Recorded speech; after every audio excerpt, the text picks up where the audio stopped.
This is part 1 of a lesson on the quantum mechanical treatment of atoms with more than one electron. By this point in the course, we have learned about the theoretical foundations of quantum mechanics and applied them to a variety of simple systems. We've examined the hydrogen atom in considerable detail and seen how quantum mechanics successfully explains its properties. We have also learned about approximate methods based on the variation theorem and perturbation theory. Now we're ready to tackle a much more realistic and chemically important problem: atoms that contain more than one electron. We will begin by revisiting concepts about atomic structure as typically taught in a freshman chemistry course. At first, what follows may seem like a simple review of material you've already seen. However, this is not just a repetition. Instead, we'll use our more advanced understanding of quantum mechanics to examine these ideas more carefully, uncover their limitations, and add important details that are typically omitted in an introductory treatment. Along the way, we'll refine several concepts that you already know and introduce new language and tools that are necessary for a more rigorous description of atomic structure. Our goal is to bridge the gap between the simplified picture of atomic structure developed in introductory chemistry and the more sophisticated quantum mechanical description. Let's begin by reviewing the quantum mechanical description of atoms as typically taught in introductory chemistry. An electron configuration describes how the electrons in an atom or ion are distributed among the available subshells. Rather than simply counting electrons, electron configurations tell us where those electrons are located within the atom. For example, consider the electron configuration 1s2, 2s2, 2p5. The superscripts tell us how many electrons occupy each subshell. In this case, the 1s subshell contains 2 electrons. The 2s subshell contains 2 electrons. The 2p subshell contains 5 electrons. Adding these together gives a total of 9 electrons. Therefore, this electron configuration corresponds to any atom or monatomic ion that contains 9 electrons. Please be aware of a notation convention that you might not have been taught in introductory chemistry. If no superscript is written, a superscript of 1 is implied. For example, 1s2, 2s2, 2p means exactly the same thing as 1s2, 2s2, 2p1.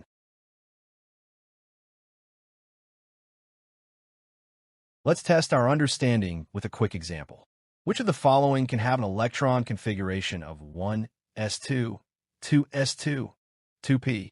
A lithium ion with a -2 charge, a neutral boron atom, or a carbon atom with a +1 charge? Let's see. Remember that the unwritten superscript on the 2p subshell is understood to be 1, so the configuration can also be written as 1s2, 2s2, 2p1. Let's count the electrons. 2 electrons in the 1s subshell, 2 electrons in the 2s subshell, and 1 electron in the 2p subshell. This gives a total of 5 electrons.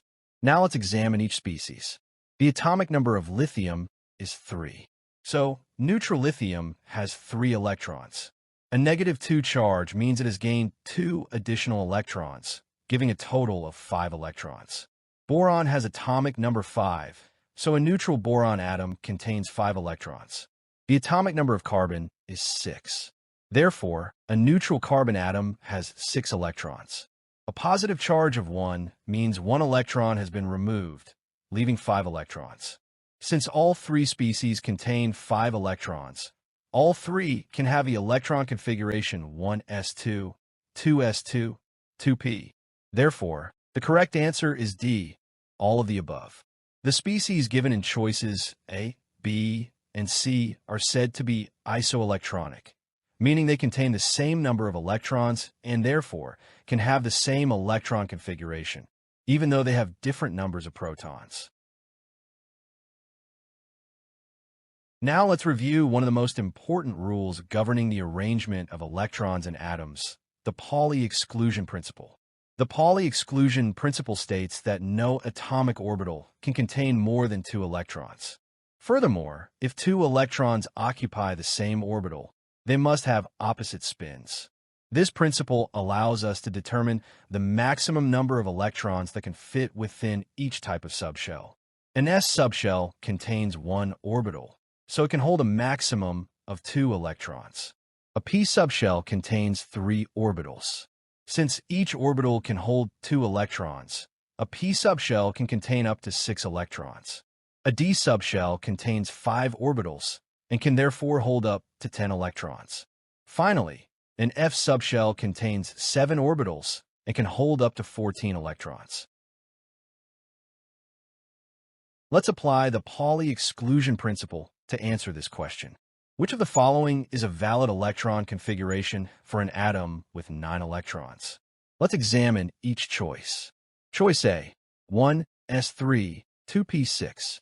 This configuration is not valid because the 1s subshell can contain at most 2 electrons. The superscript 3 violates the Pauli exclusion principle. Therefore, choice A is invalid. Choice B, 1s2, 2p7. This configuration is also invalid because a p subshell can hold at most 6 electrons. The superscript 7 exceeds the allowed capacity of a p subshell. How about choice C, 1s2, 2p6, 3s1?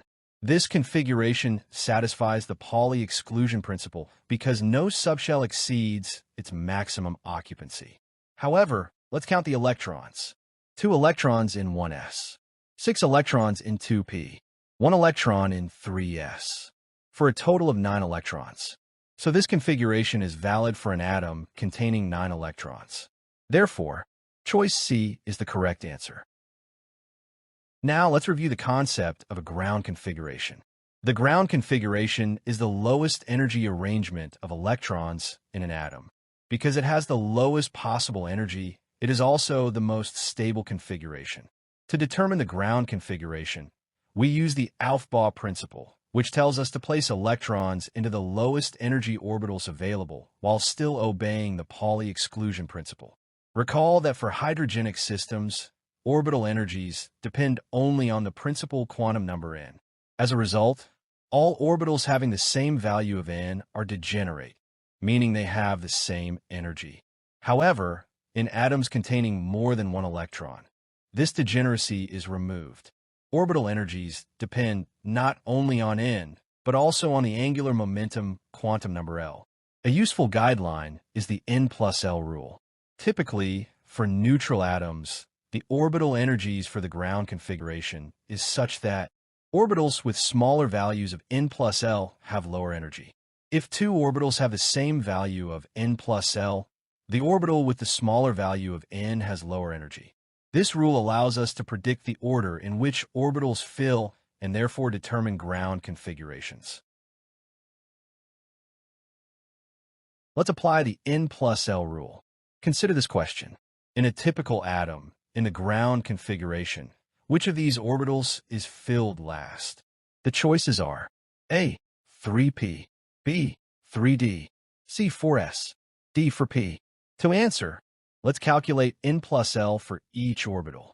For 3p, n equals 3. For p orbital, L equals 1. Therefore, n plus L equals 4. For 3d, n plus L is 5. For 4s, n plus L is 4. And for 4p, n plus L is 5. We can see that 3p and 4s have n plus L equal to 4, while 3d and 4p have n plus L equal to 5. So 3p and 4s are filled before 3d and 4p.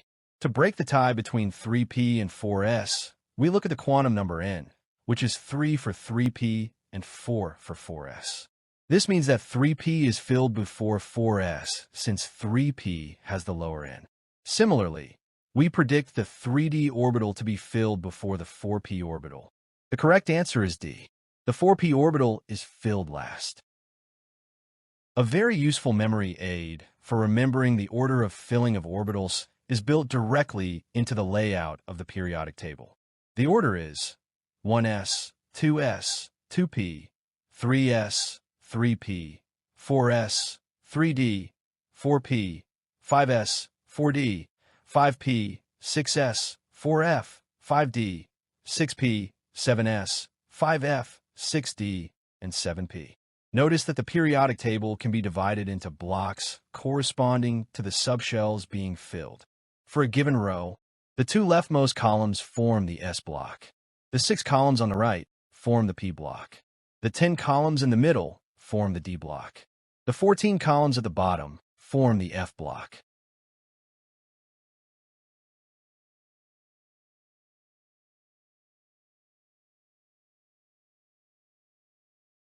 Let's apply this memory aid to determine the ground state electron configuration of scandium. Scandium has atomic number 21, which means a neutral scandium atom contains 21 electrons.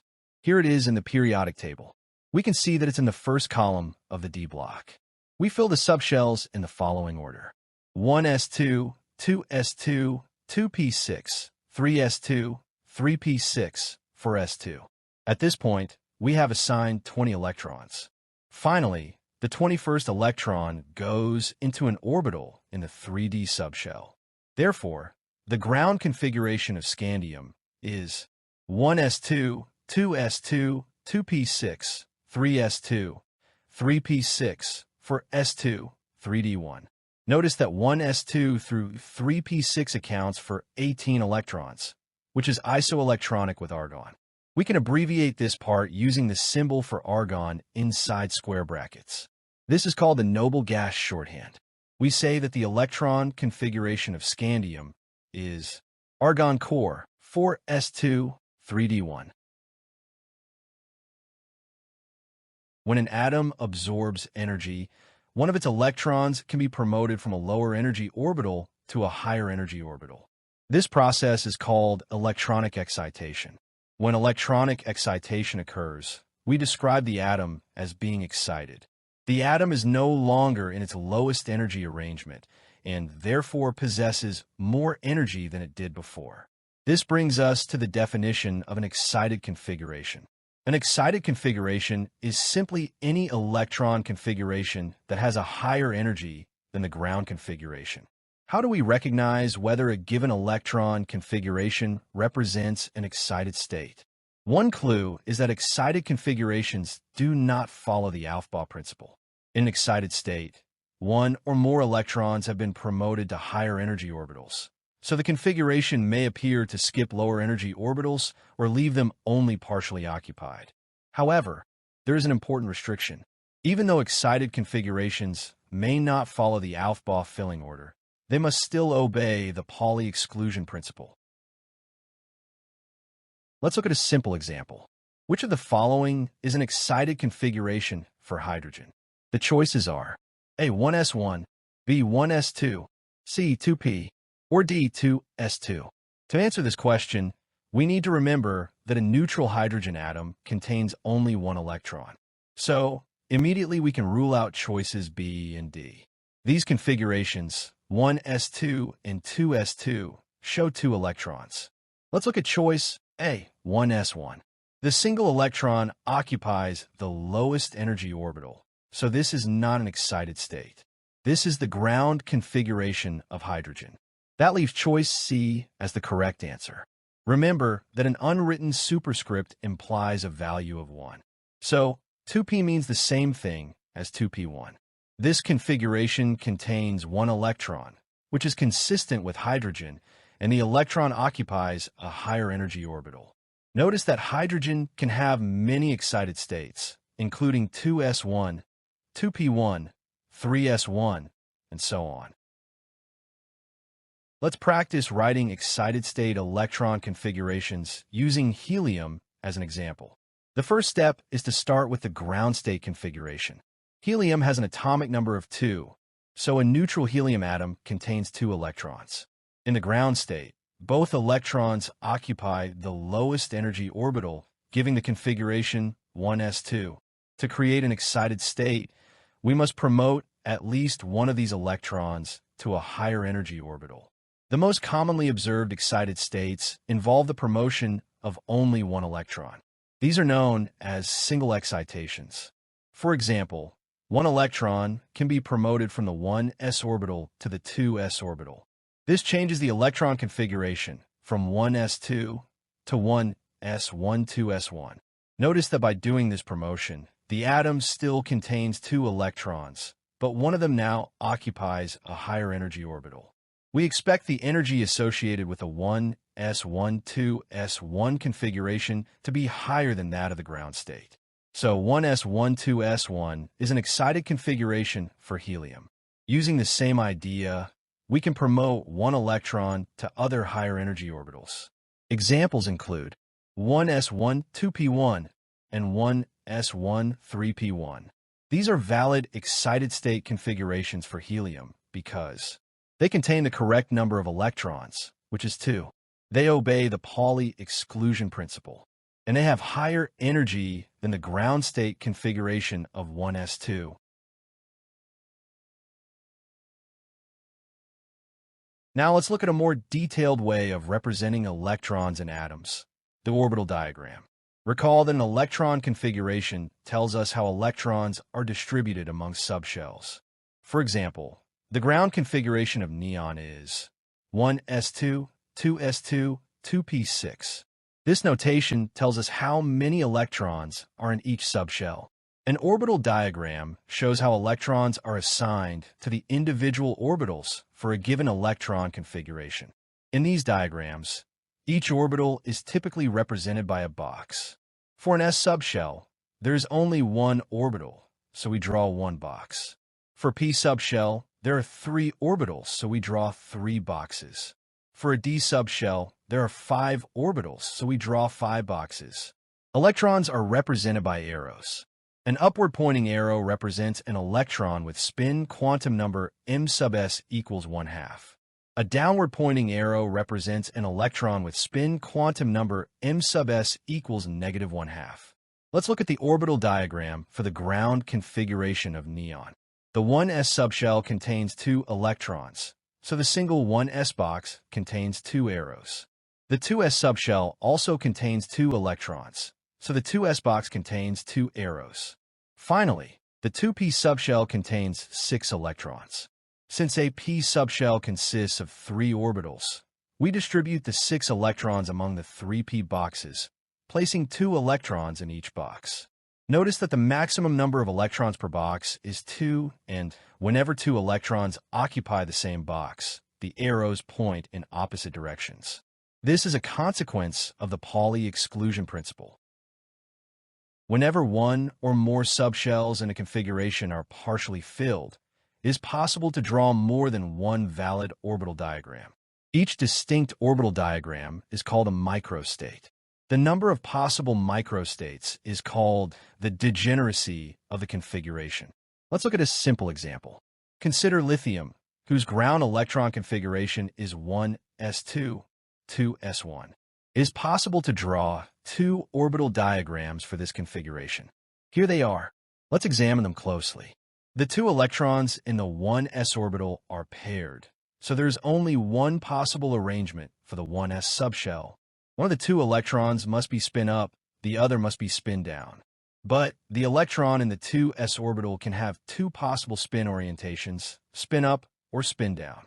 Both orbital diagrams represent the same electron configuration, but they differ in the spin of the 2s electron. Therefore, the lithium ground configuration has 2 possible microstates. We say that the ground configuration of lithium is doubly degenerate, or that it has a degeneracy of 2. Now, what if all the occupied subshells are completely filled?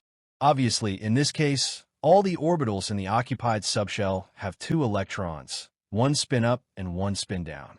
Therefore, only one orbital diagram is possible. There's only one microstate. The degeneracy is 1.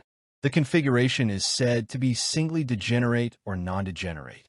For an example, refer back to the neon ground configuration we discussed earlier. Previously, we defined a microstate as a particular orbital diagram corresponding to a given electron configuration. In quantum mechanics, there's a more rigorous way to describe a microstate. A microstate can be thought of as an approximate wave function constructed from spin orbitals. A convenient way to define a microstate is simply to list the occupied spin orbitals between vertical bars. Let's use lithium as an example. The ground electron configuration of lithium is 1s2, 2s1. As we saw earlier, this configuration has two microstates because the 2s electron can have either spin orientation. Here's one of the possible microstates. Two electrons are in the 1s orbital, one spin up, the other spin down. One electron is in the 2s orbital, spin up. So we list the spin orbitals as vertical bar, 1s alpha, 1s beta, 2s alpha, vertical bar. Recall that a spin orbital combines two pieces of information, the orbital and the spin state. We use alpha to designate the spin-up state and beta to designate spin-down state. This means that an electron in the 1s orbital spin-up is described by the spin orbital that we designate as 1s alpha. An electron in the 1s orbital spin-down is described by the spin orbital that we designate as 1s beta. Alternatively, we can abbreviate further by replacing the alpha and beta designation by putting an overbar on the orbital name if the spin state is beta, and just using the orbital name if the spin state is alpha. Here's the other microstate. Here, we have two electrons of opposite spins in the 1s orbital and one electron with spin down in the 2s orbital. Therefore, our listing of occupied spin orbitals include 1s alpha, 1s beta, and 2s beta.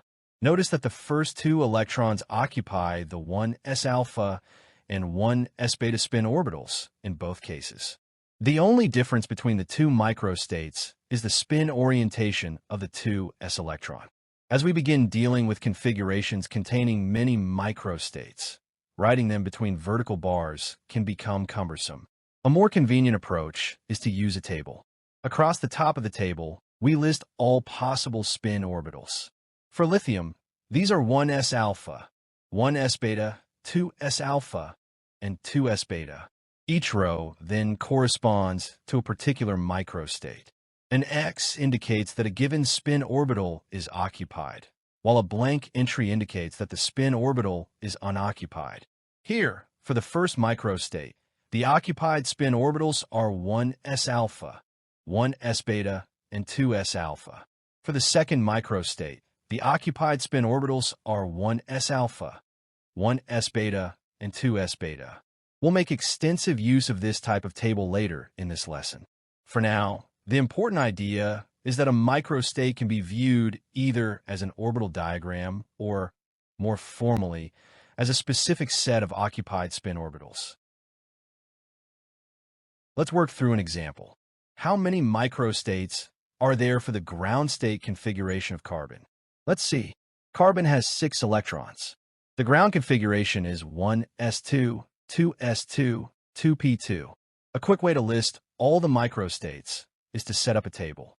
Note that we have 10 possible spin orbitals, 1s alpha and 1s beta, 2s alpha and 2s beta, 2p plus 1 alpha and 2p plus 1 beta, 2p0 alpha and 2p0 beta, 2p minus 1 alpha and 2p minus 1 beta.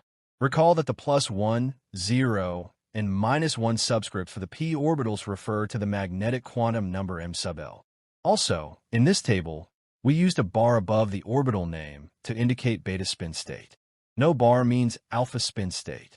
For each possible microstate, we pick 6 spin orbitals by putting an X under them. Each X accounts for 1 electron.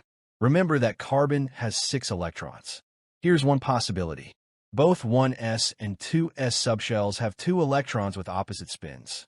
These 4 X's under the 1s and 2s spin orbitals account for these 4 electrons.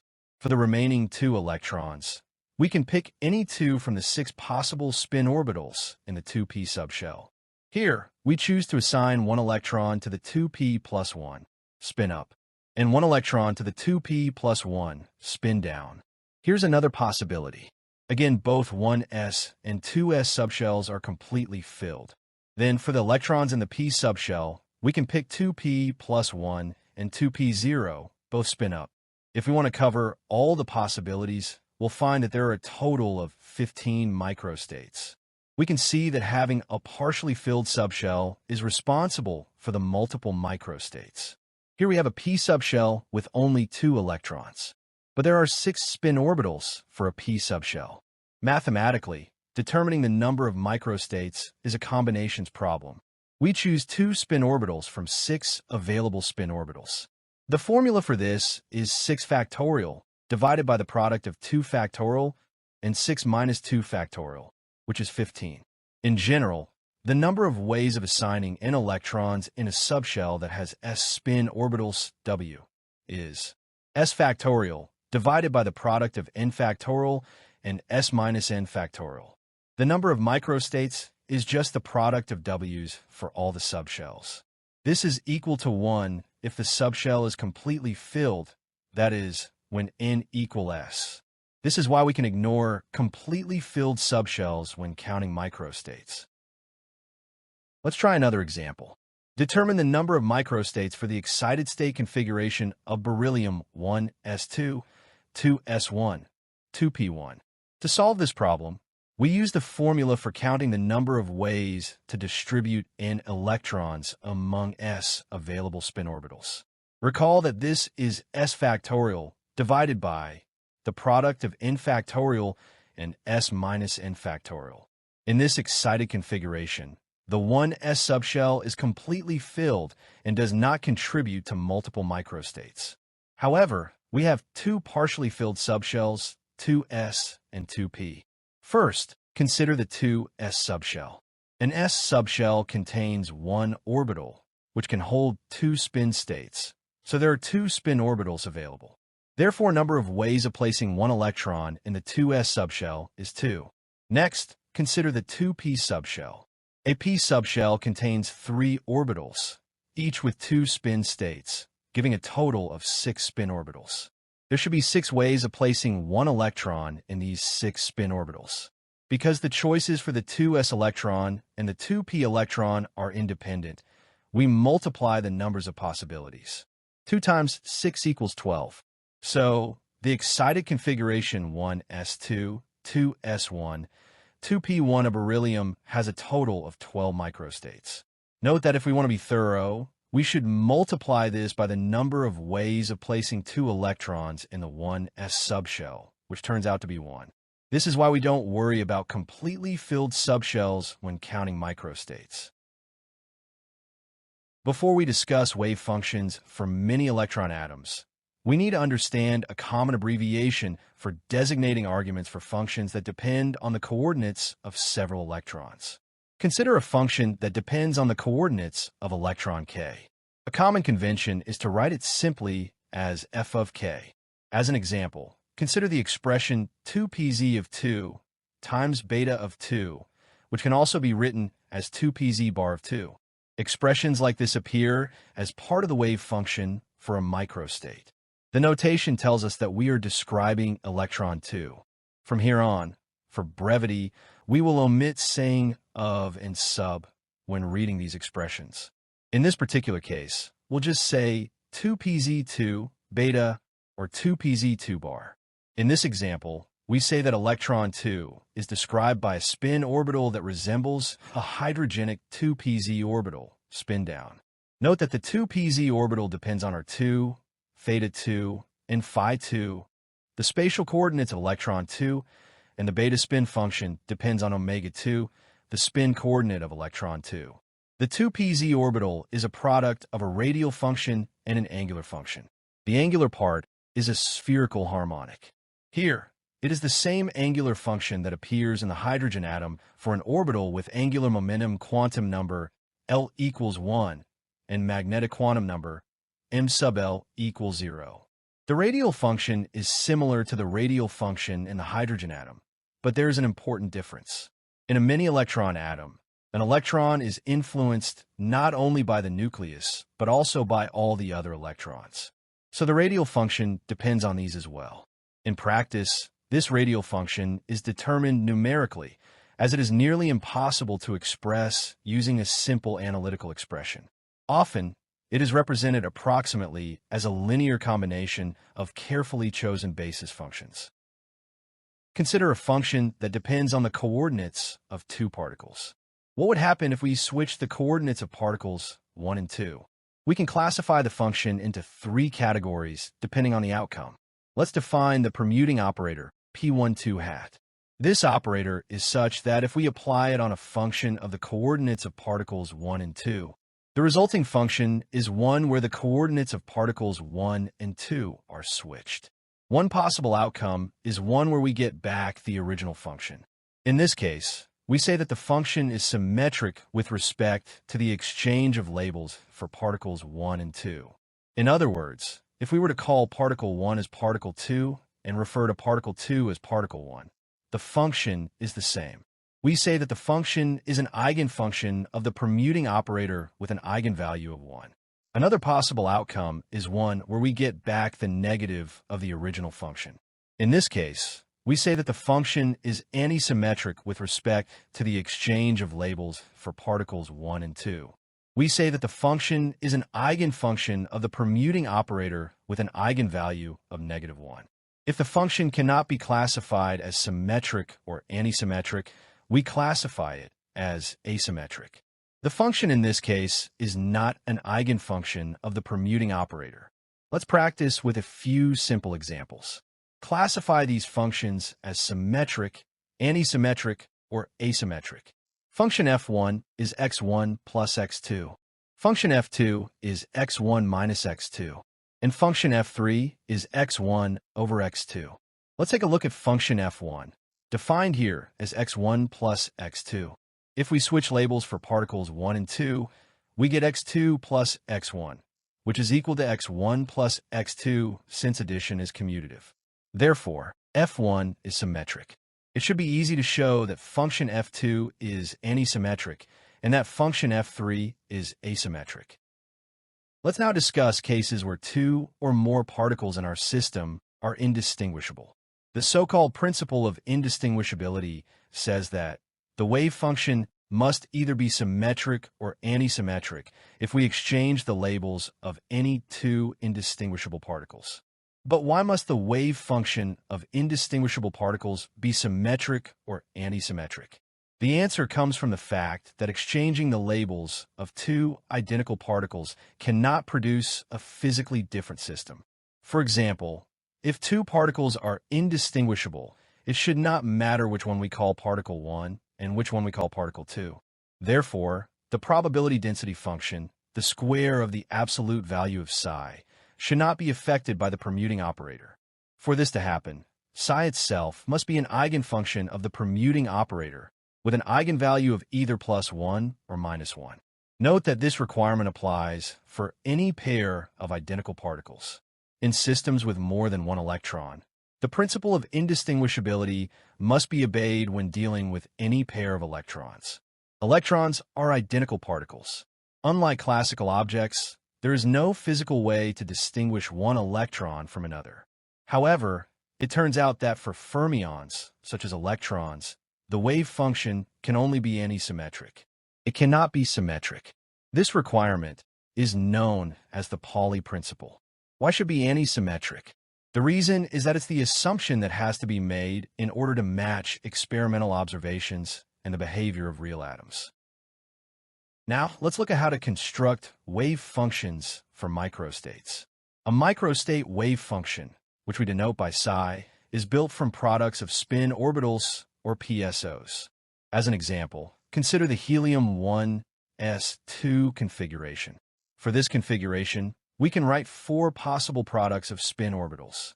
The first product, PSO1, is shown here as 1s1 alpha times 1s2 alpha. Both electrons are in the 1s orbital with spin up. The second product, PSO2, has both electrons in the 1s orbital with spin down. The third product, PSO3, has electron 1 spin up and electron 2 spin down. And the fourth product, PSO4, has electron 1 spin down and electron 2 spin up. Here's a very important question. Can the microstate wave function, psi, simply be equal to one of these products of spin orbitals? Let's analyze them using the principles we just discussed. First, consider PSO1 and PSO2. If we exchange the labels of electrons 1 and 2, neither function changes. They are therefore symmetric with respect to particle exchange. They obey the principle of indistinguishability. But electrons are fermions, and according to Pauli's principle, acceptable electronic wave functions must be antisymmetric. Therefore, neither PSO1 nor PSO2 can serve as the wave function for a system with electrons. Now consider PSO3 and PSO4. When we exchange the electron labels, PSO3 transforms into PSO4 and PSO4 transforms into PSO3. Since neither function remains unchanged nor changes only by a minus sign, these functions are asymmetric. Asymmetric functions violate the principle of indistinguishability and therefore are also unacceptable as wave functions for electrons. We have now reached an important conclusion.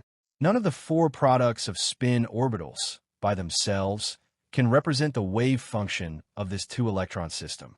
In fact, it is not possible for any PSO to be antisymmetric. So what do? The solution is to construct linear combinations of these products. By combining appropriate PSOs, we can create new functions that are properly antisymmetric under exchange of electrons. We've seen that individual products of spin orbitals, or PSOs, are not acceptable wave functions for electrons. However, linear combinations of PSOs can have the symmetry properties required by quantum mechanics. Let's revisit the helium-1s2 example and focus on the two asymmetric PSOs, which we refer to as PSO3 and PSO4. Recall that both of these PSOs describe one electron as spin up and the other electron as spin down. Each one transforms into the other when we switch labels for electrons 1 and 2. Now let's construct a wave function as a linear combination of these two PSOs. Let psi be equal to some constant c times the difference, PSO3 minus PSO4. Applying the permuting operator on psi gives us back negative psi. The wave function changes sign when the electron labels are exchanged. Therefore, psi is antisymmetric and satisfies Pauli's principle. Note that, in general, the linear combination can be written as C3 times PSO3 plus C4 times PSO4, where C3 and C4 are constants. It should be easy to show that for the wave function to be antisymmetric, the coefficients must have the same magnitude and opposite algebraic signs. Normalization of psi requires the sum of the squares of the magnitudes of C3 and C4 must be equal to 1 if the PSOs are orthonormal. Therefore, the magnitudes of C3 and C4 must be equal to 1 over square root of 2. If we choose C3 to be 1 over square root of 2, then we get a normalized version of the antisymmetric linear combination. Psi is equal to 1 over square root of 2 times the difference, PSO3 minus PSO4. The physically meaningful wave function is the antisymmetric linear combination of the two PSOs. It incorporates both possibilities simultaneously while satisfying the indistinguishability requirement and Pauli's principle. So rather than saying that electron 1 is spin up and electron 2 is spin down, or vice versa, the correct quantum mechanical description is a superposition of both possibilities. This is our first example of constructing an acceptable mini-electron wave function from products of spin orbitals. The same idea will soon lead us to a general method for building antisymmetric wave functions, the Slater determinant. We just saw that we can construct an antisymmetric linear combination of PSO3 and PSO4. These PSOs describe two electrons of opposite spin in the 1s orbital.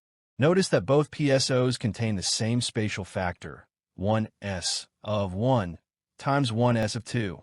We can factor that out to obtain psi equals 1 over square root of 2 times 1s of 1 times 1s of 2 times alpha 1 beta 2 minus beta 1 alpha 2.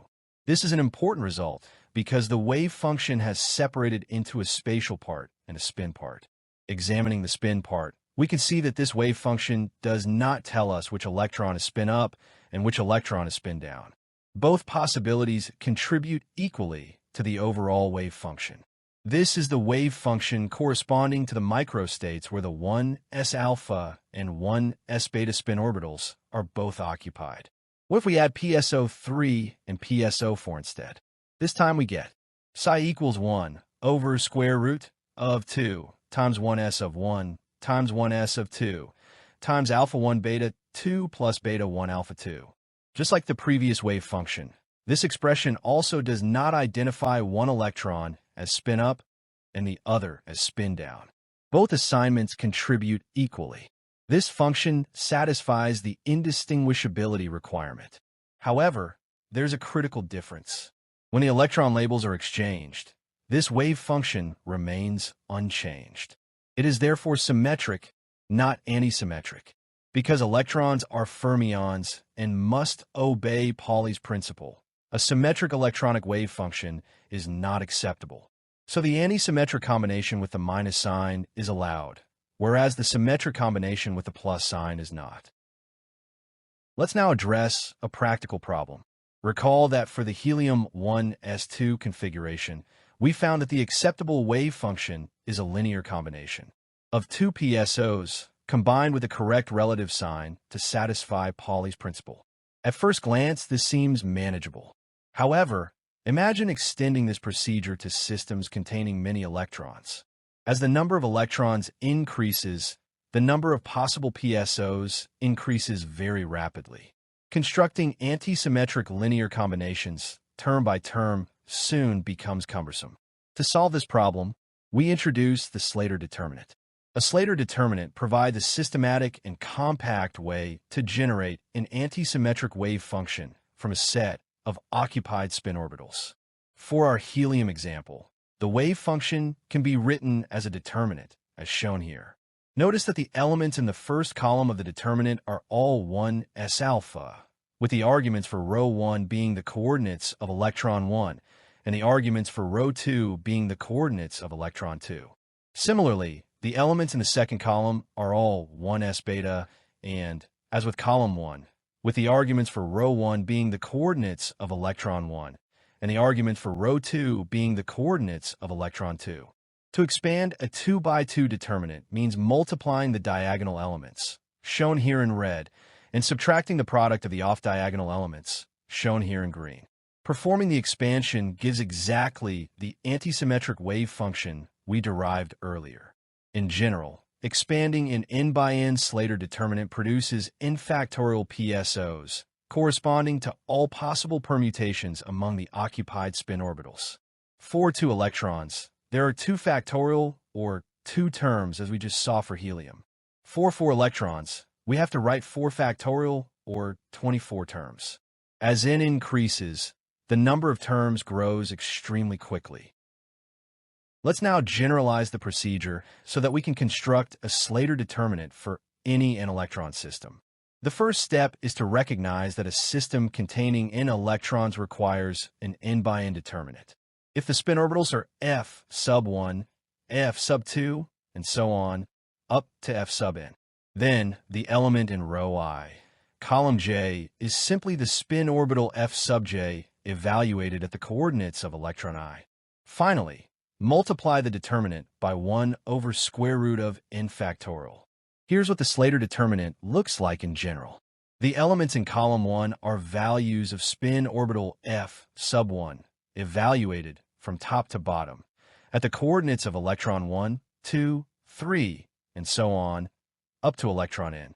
And the elements in column 2 are values of spin orbital f sub 2, evaluated from top to bottom, at the coordinates of electron 1, 2, 3, and so on, up to electron n.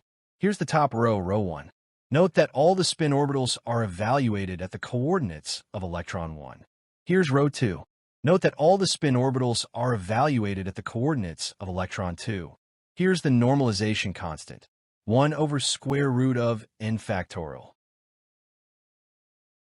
Let's work through a slightly larger example so we can better understand what a Slater determinant is actually doing.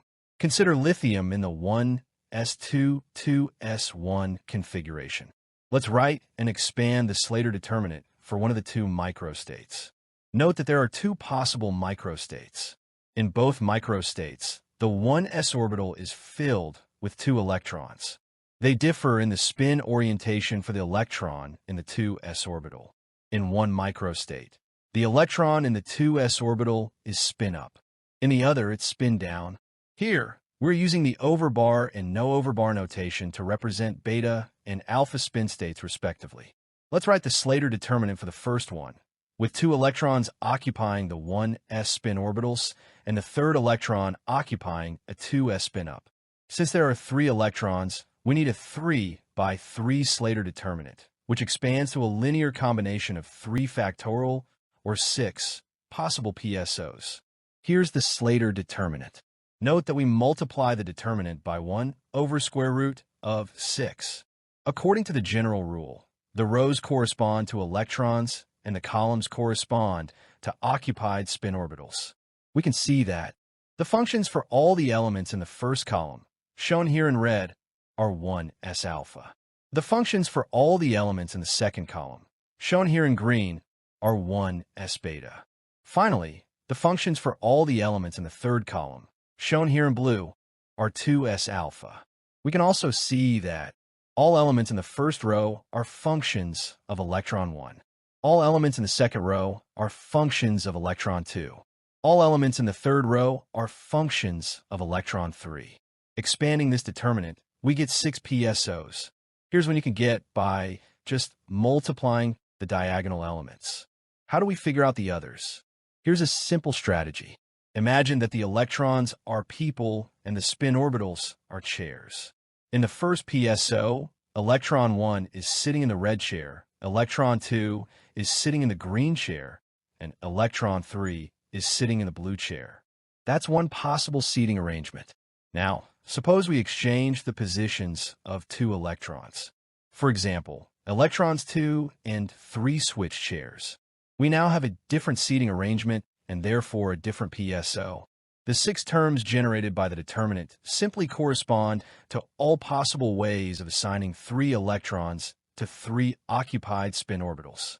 In other words, they are all possible seating arrangements of 3 people in 3 chairs.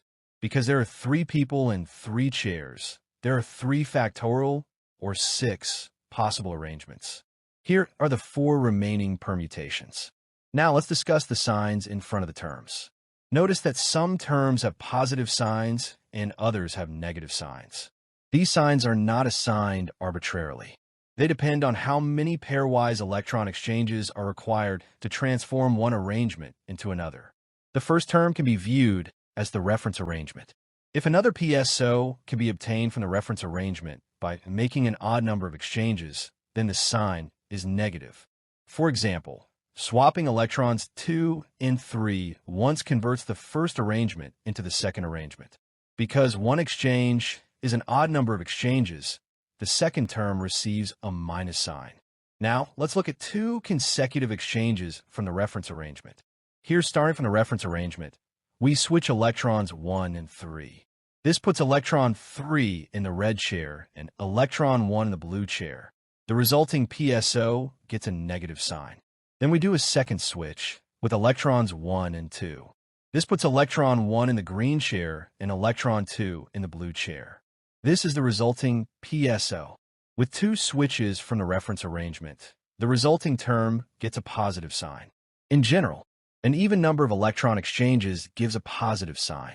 An odd number of electron exchanges gives a negative sign. This alternating sign pattern is a consequence of the rule for expanding a determinant, and it is also exactly what makes the determinant anisymmetric. So the Slater determinant does 2 jobs simultaneously. It generates all possible permutations of electrons among the occupied spin orbitals, and it automatically assigns the correct sign to each PSO so that the overall wave function is anisymmetric. One last thing. Don't forget to multiply all of these PSOs by the normalization factor, 1 over square root of n factorial. Let's now examine why a Slater determinant is automatically anisymmetric. Recall that Pauli's principle requires the electronic wave function to change sign whenever we exchange the labels of any 2 electrons. The remarkable feature of the Slater determinant is that this property is built into its mathematical structure. Consider the general in-electron Slater determinant shown here. Notice that each row corresponds to an electron, while each column corresponds to an occupied spin orbital.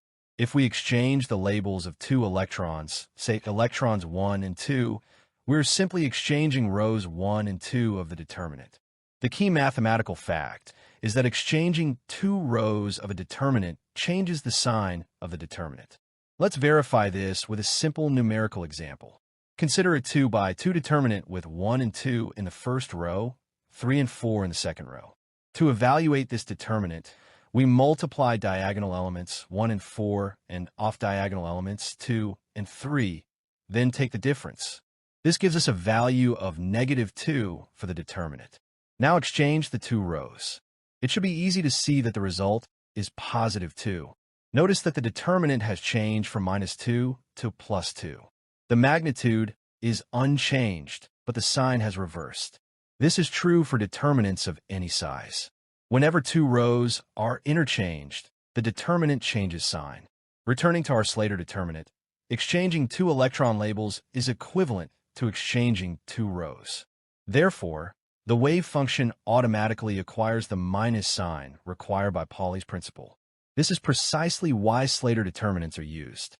Instead of checking anti-symmetry term by term after expanding the wave function, we can simply write a determinant and know that anti-symmetry has already been built into the mathematics. In other words, a Slater determinant is an efficient way of constructing a wave function that automatically obeys the exchange symmetry required for electrons. Let's now connect our quantum mechanical treatment of electrons to a concept that you first encountered in freshman chemistry, the Pauli exclusion principle. In introductory chemistry, the exclusion principle is usually stated in one of two ways. First, if two electrons occupy the same orbital, they must have opposite spins. Or equivalently, no two electrons in an atom can have the same set of four quantum numbers, N, L, M sub L, and M sub S.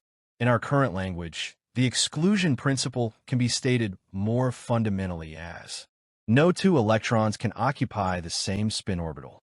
These statements are all correct, but they don't explain why the exclusion principle exists. We can now answer that question using Pauli's principle, the requirement that electronic wave functions be anisymmetric with respect to exchange of any pair of electrons. Let's see how this follows directly from anti-symmetry. Here's a proof for a 3-electron system. It should work for any system of 2 or more electrons. Suppose electrons 1 and 2 are assigned to the same spin orbital.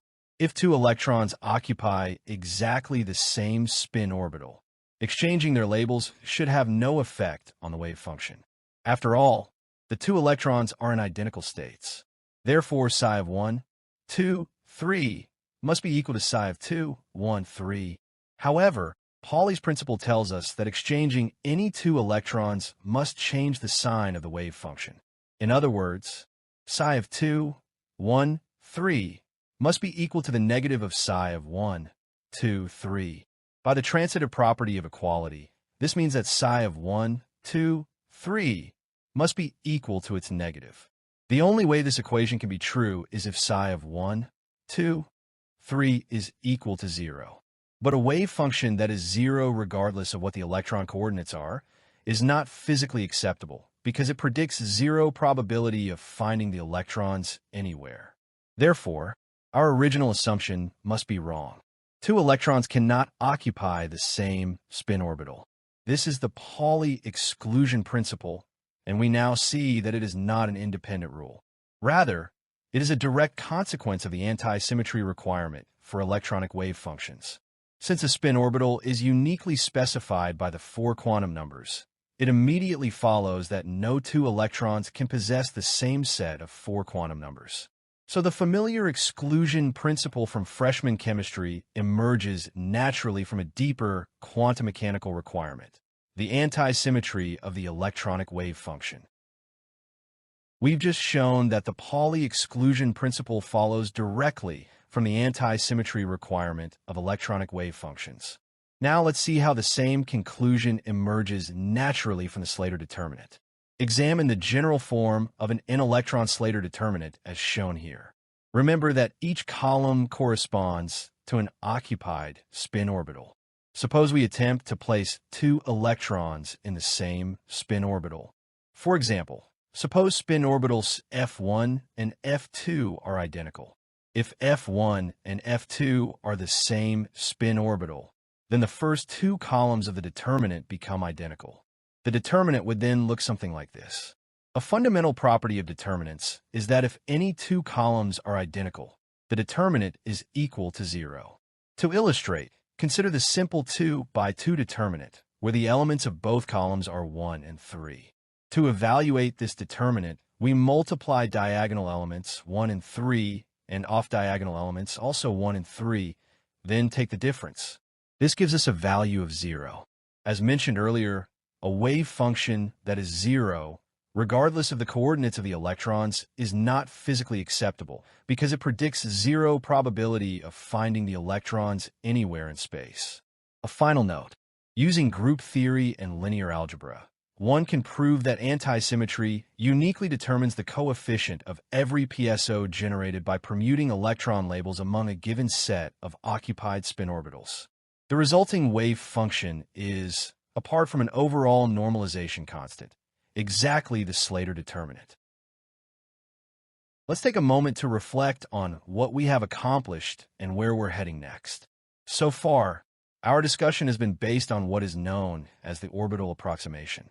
This approximation assumes that each electron can be described by its own spin orbital and that the overall electronic wave function can be constructed from those spin orbitals using Slater determinants. Within this framework, we've learned how to describe atoms using electron configurations, which tell us how electrons occupy the available subshells. We've also introduced microstates, which provide a more detailed description by specifying the occupancy of individual spin orbitals for a given electron configuration. Finally, we've seen how Slater determinants allow us to construct acceptable mini-electron wave functions that satisfy Pauli's principle and automatically enforce the required antisymmetry of electronic wave functions. Of course, an important question remains. Where do these spin orbitals actually come from? Up to this point, we have largely treated the orbitals as if they were given to us. In reality, determining the radial functions of atomic orbitals is a challenging mini-electron problem. In the next part of the course, we'll examine how these orbitals are obtained using the Hartree-Fock self-consistent field method, one of the most important approximations in quantum chemistry. We'll also begin to explore the limitations of the orbital approximation. While electron configurations and Slater determinants provide a useful starting point, they do not fully explain the observed energies of atomic states or the detailed structure of atomic spectra. To improve our description, we'll introduce the concepts of terms and levels, which incorporate electron-electron interactions and angular momentum coupling more explicitly. Ultimately, these ideas will allow us to connect quantum mechanics with experiment by learning how to interpret and predict atomic spectra.